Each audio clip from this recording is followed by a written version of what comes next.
welcome back to the workshop. Today we are looking at a Phoenix Gold. This looks like a 2-channel amplifier. This is, oh no, sorry, apologies. This is actually a monoblock. This is a Z300.1. I suspect, given its size and what Phoenix Gold have done in the past with these sorts of things, this is a Class AB mono amplifier designed for running a very small, well, I say very small, 300 watts is actually a reasonable amount of power given a sensitive driver, but these days it's not very much. Yeah, relatively small, sort of daily subwoofer, maybe a little sealed 12, 10, or maybe ported 10, something like that. And this is in the workshop because it has a sticker on the back that says no LED, no output, so this isn't working.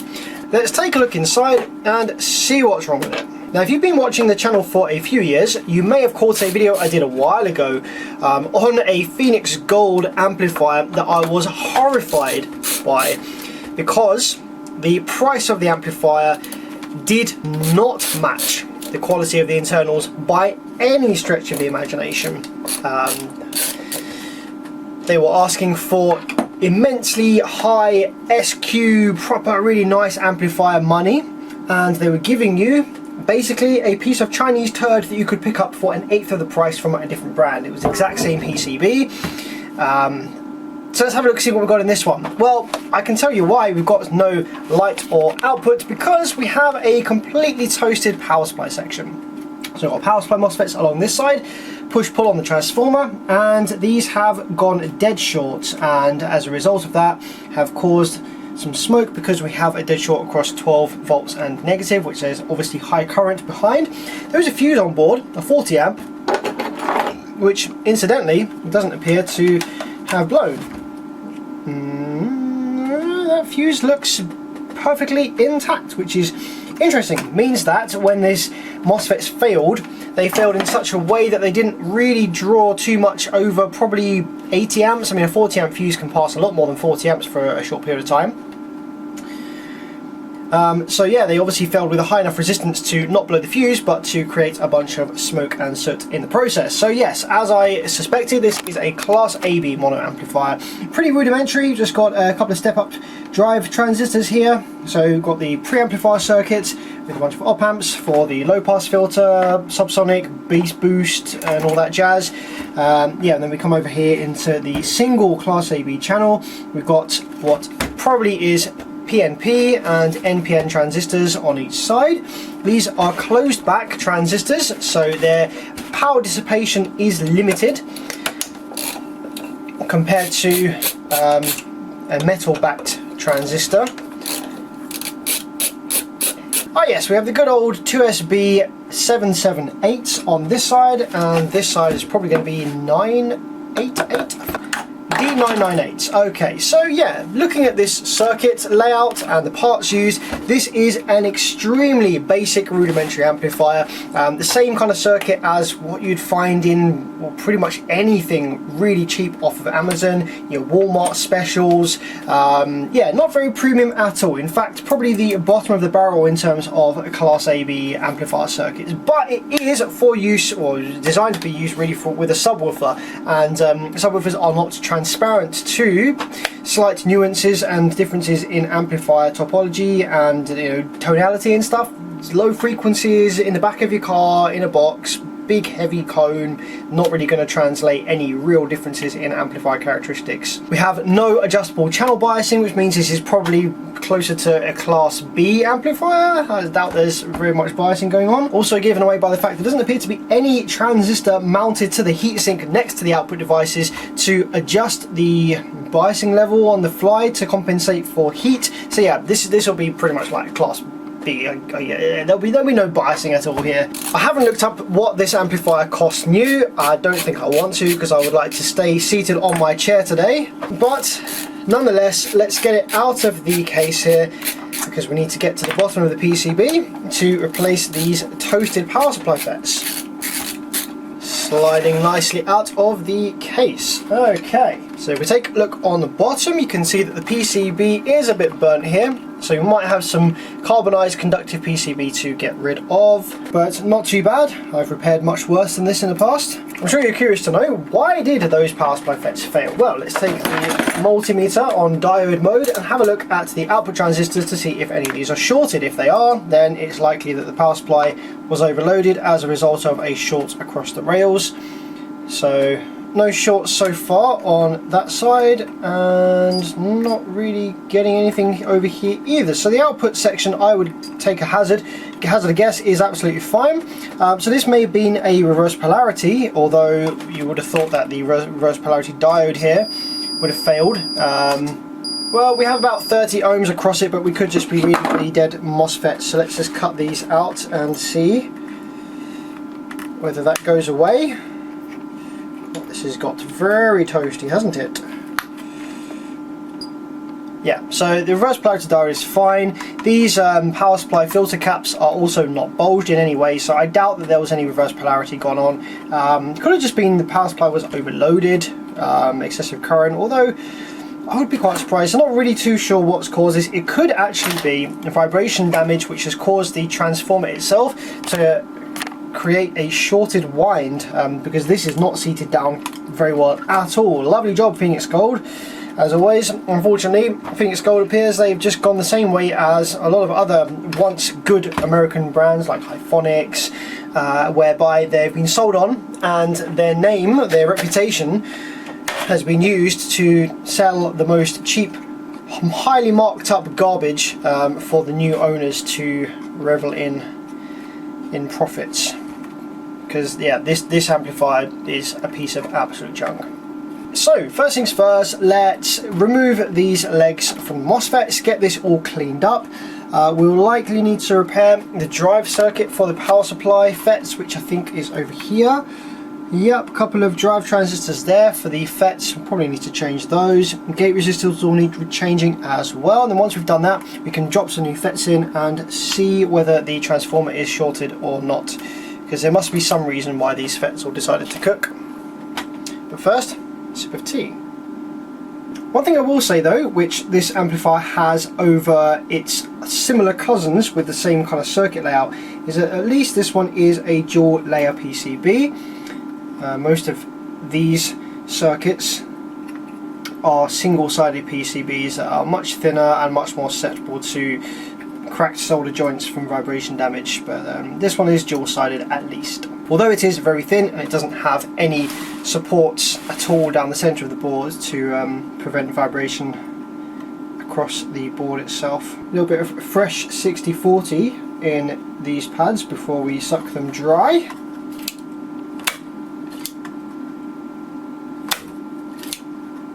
Let's clean this up a little bit. 99% isopropyl alcohol, completely non-conductive and great for getting this stuff off. We have also lost some of the traces and pads leading to this gate here, but that's okay. We can solve that easily. The metal traces there are still intact. They're just not stuck to the board anymore, but I can sort that out. No drama. This trace here is broken though, and that will lead to the other MOSFETs down the other side, but we can bridge that back over, no worries. Let's get these cooked gate resistors out as well.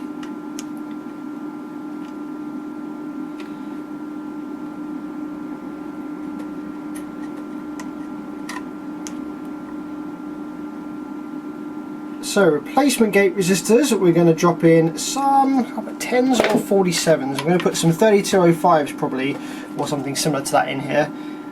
Doesn't need a lot of power, very basic small amplifier this, 4 FETs. Just to keep the switching a bit softer, I'm going to drop in some 47 ohm gate resistors, which is ample for 3205s or similar. Here we go, so let's drop 4 of these down here. 1, 2, 3, 4. Now I realise that this resistor repair here is a little cringeworthy, however, the alternative to rebuild part of this PCB with either fiberglass or something like that would completely throw this repair out of the water in terms of cost for what it's worth. So this will be absolutely fine, and believe it or not, that solder connection there to that resistor will probably outlast the amplifier. Just gonna scratch away a little bit more of this trace, and then we can solder bridge over to, just to get a bit more surface area on it, and we can put some adhesive on there, a bit of flux.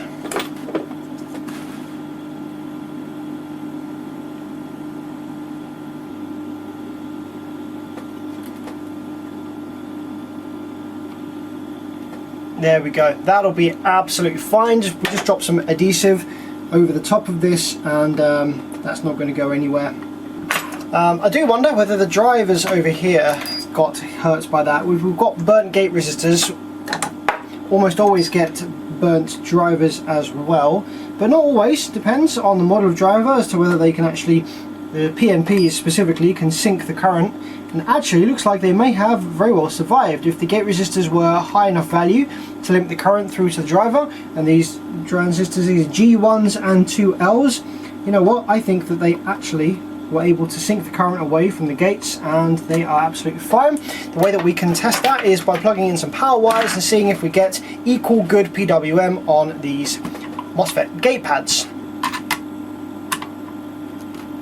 Okay, power supply on, and just increase the voltage to about 9 volts, 9.3 there, nice and low to start with, 1.2 amps on the current limit. So we are looking for nice even PWM on these gate pads. Let's power it up and have a look, see what we got.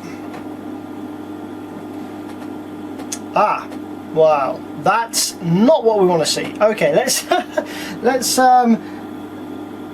have a look at this here for a minute. Okay, the pulses are monstrously fast. We have 1 megahertz here on the frequency, and the pulses are very, very low duty cycle, and they're quite low amplitude as well. We're only going up to about 6 volts there. Yes, that's definitely not what these MOSFETs are going to want from the TL494, and these pulses are the same on both banks. So that, my friends, is probably what killed the MOSFETs. So we have a fault developed over in the PWM generation for the switching mode power supply. Let's have a look and see why that is. It's quite rare, this. Okay, zoom in on the 494 and surrounding area. So this chip here is responsible for generating those pulses. Let's have a look and see what we got. So pins 9 and 10 are the outputs that will have the PWM on them. As you can see, we've got way too high frequency there on pin 9 and on pin 10. I'm curious to see whether the chip is still in push-pull mode, which it should be, or whether there's a fault with the chip, which I have seen once before, that where the chip kind of goes into single-ended mode and you get the same phase on 9 and 10. So let's just have a quick look and see whether we have... Okay, no, the chip is still in push-pull, as you can see there. We've got the push and the pull there. So the chip is in the correct mode, but the speed, frequency, miles too high. Now what sets the speed or frequency of the PWM? Well, that is going to be a RC network on pins 5 and 6. So if we look, pin 1, 2, 3, 4, 5, let's have a quick probe of pin 5, because we should have a sawtooth wave on pin 5. Yeah, that's something that's looking very not happy. Oh wow, yeah, that's very, very unhappy waveform on pin 5. So I would hazard a guess that the 494 has failed, which is actually pretty rare. Like, over the course of 8 years of repairing car amplifiers, I think I've only come across a small handful, less than 10, maybe even less than 6. It's also possible that the capacitor that forms part of the RC network has gone bad, short. So I'm just checking for a short across here, which appears to be the capacitor side of the RC, which no, doesn't seem to be short or low resistance or anything like that. It shouldn't be pulling down pin 5 like it is. So I think the first thing we should do is to pull the 494 and replace it, and yeah, see if that sorts it out. So drop some flux on the 494. Now it won't have been a case where the blowing of the power supply FETs has spiked back and killed the 494. That doesn't really tend to happen. The drive transistors between the 494 and the FETs, the PNPs will sync any voltage coming back from the FETs in the gate path. It will sync it to ground before the 494 gets it. So if this has failed, it has done so of its own accord. Right, there we go. Let us drop some fresh 6040 onto these pads. Just a little bit more flux. We've still got some on there, but just drop a touch of fresh flux. Grab my little drawer of brand new TL494s. Bloop. Now obviously I am heating quite vigorously the area around the 494, and any capacitors around this area that have got hot as a result, their value will have changed slightly. So I'm going to let this cool down sufficiently before I power it up. Well, because we have already FETs fitted, I could just power it up straight away, but the frequency will probably change as the board and the capacitors here cool down to its regular normal resting frequency that it wants to operate at, with a nice cool PCB and cool capacitors. There we go, looking good. Just while I've been working in this section, I have noticed a couple of resistors here look kind of visibly damaged. We've got R10 and R11. Now they seem to have been, it's very hard to make out their markings, but they appear to have been 100 ohm resistors. Looks like it might have been part of the snubber network for the transformer, and that actually may make sense, because if the TL494, the frequency went all out of whack and it was trying to either think about this, if it was switching much faster, then the values of this snubber network would have been incorrect, and the energy would have probably passed through this capacitor C63, which may have burnt these two resistors here. So yeah, that actually makes sense why they likely have failed. They look like they were 101s. I'm just going to see if they have any reading left on them at all. No, they're completely burnt open. Sometimes you can scratch off a little bit on the top and get like half reading. We've got about 50 ohms there halfway down. So yeah, I would say that does look like it was a 100. 43, yeah, there, you've got about 45-ish on either side. So yeah, these were definitely 100 ohm resistors, even though you can't really see the markings anymore. A little trick you can do with any resistors actually, surface mount, you can do it with the through-hole carbon ones, wire wound. If you measure from one side, you break and you scratch away to get to the conductive layers. If you kind of measure before and after the break, then you can get a rough idea of what the resistance probably should have been. So we just need 2 replacement 100s. There we go.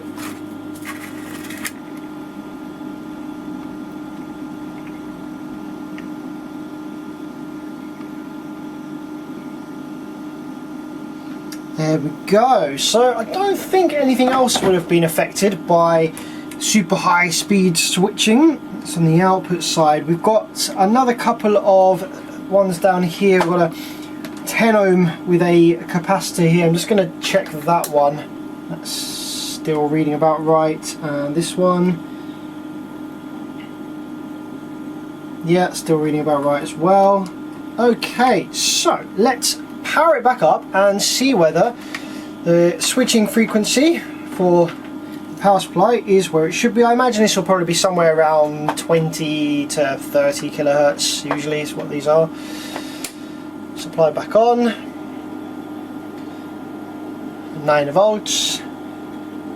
Ah, that's a lot better. That's what we want to see. Okay, we now have 38 kilohertz, which is a little higher than I guessed, but that's within the area that we would expect from a small SMP like this. Let's turn the voltage up a little bit, make sure it's still good all the way up to 14. Yep, nice. Maximum duty cycle of 43%, that's fine. The TL494 doesn't go all the way up to 50 anyway, So yeah, that's looking good. We have 6.9 volts worth of drive on both the push and the pull. So the drive transistors themselves are absolutely fine, no issues there. So we're ready for some new power supply MOSFETs. Drop some fresh 3205s in here. It doesn't really need 3205s. It could do with much lesser parts, but I've got them in stock here and they were pretty cheap at the time, so let's drop these in.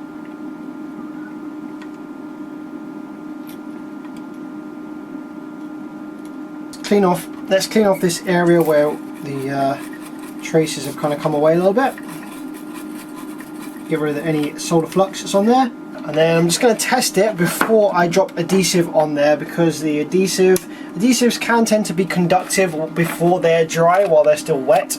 So I don't want any stray voltages leaking anywhere while the adhesive is still wet. So okay, power this up. Go on the MOSFET drain here, and yep, we have switching power supply. Looks good. 0.4 amps of idle current draw.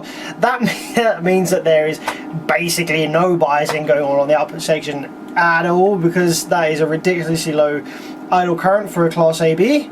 Yep, SMP looks good. Let's drop some adhesive on there, get it back in the case, and let's just out of interest, let's see how bad this output section is. I know this is designed for subwoofer application, but I want to get it on the scope and I want to see what it looks like.